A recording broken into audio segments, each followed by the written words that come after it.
Admittedly, when I first heard about Spider Island, I thought it sounded like a dumb idea. I mean, everyone in Manhattan getting spider powers? It sounded pretty much like a new Maximum Carnage. In a way, it kind of is, since there's a lot of characters and a lot of fights, but Spider-Man himself is given believable characterization, while still making the book quite lighthearted, which is something I think we needed after Civil War, Back in Black, and One More Day. Speaking of which, if you were turned off from Spider-Man after One More Day, I strongly suggest you jump back in by reading this book. This is the most recent comic I have purchased, and I was impressed. About the book itself, the hardcover contains the prologue and epilogue issues from Amazing Spider-Man, as well as all the Venom issues of Spider Island. This is a very nice put-together selection of issues that makes the reader really feel like they're getting the complete Spider Island story. I also heard good things about the relaunched Venom book, which at first I also thought was a dumb idea, putting Flash Thompson as Venom. The way I enjoy Venom most was towards the beginning of the character's history as a truly psychotic bad guy, who in many ways was Spider-Man's greatest threat because of his powers and the fact that he knows Peter is Spider-Man. Later on, they went into that whole lethal protector phase where he became an anti-hero, and I felt he lost the thing that I thought made him a really cool character. I also wasn't a huge fan of turning Scorpion into Venom because it didn't really expand on Venom's character or improve on Scorpion's.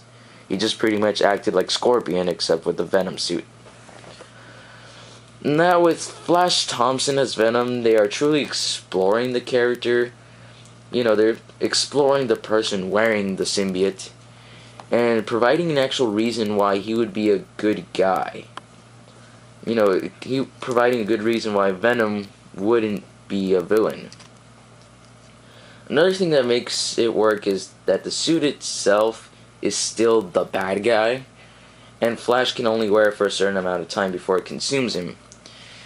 Venom had an interesting role in Spider Island since he infiltrates the Queen's base and has to capture Anti-Venom, who I actually thought was a pretty cool idea, and he looks really cool too.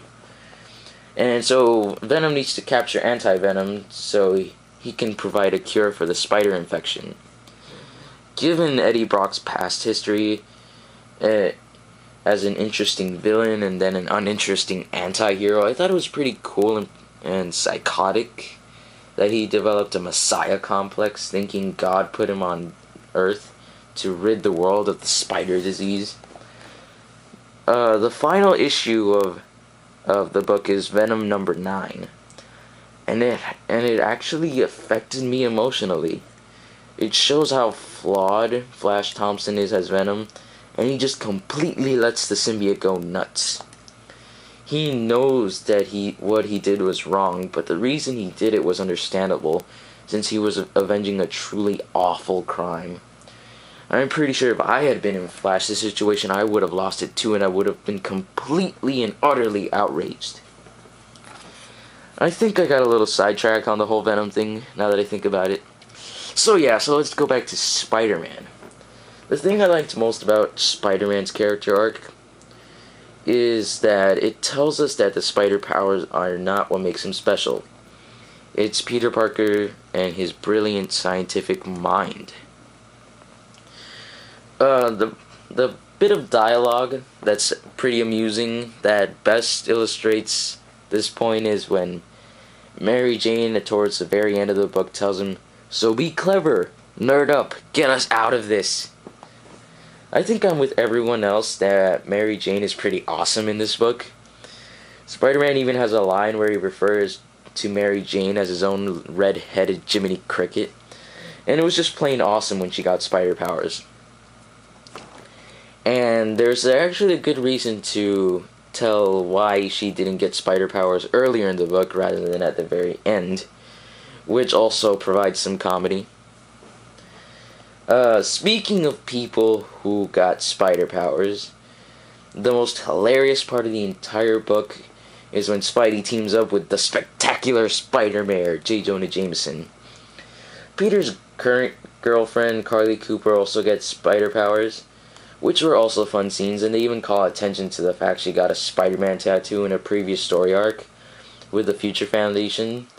Even though I think Spider-Man is on way too many teams right now, I do like his dynamic with the other members of the FF, especially the Thing. Actually, let me sidetrack a little. Go back. I forgot to mention my favorite bit of dialogue with the sensational Spider-Man. It was when Spider-Man first sees that Jameson has spider powers, and he says, coming up with too many quips, brain overloading. And then he says he'll get a spare suit for Jameson and said, I'll have to cut in a hole through the masks for your mustache. So, again, the best thing about this book is just the amount of fun. Dan Slott truly has fun with each idea, with each character, which is why it's a step above something like Maximum Carnage, which would have been a good idea if it had been a lot shorter, but it wasn't that much fun. It was just good guys versus bad guys. Where this really felt like Dan Slott was playing with everything. He was playing with what you could do with an entire city full of spider people.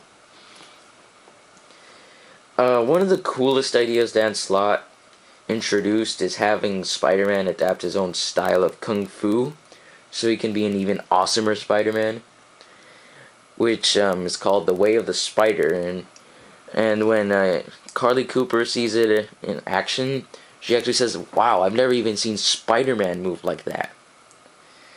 And she calls Peter Parker as half Jackie Chan, which is also pretty funny.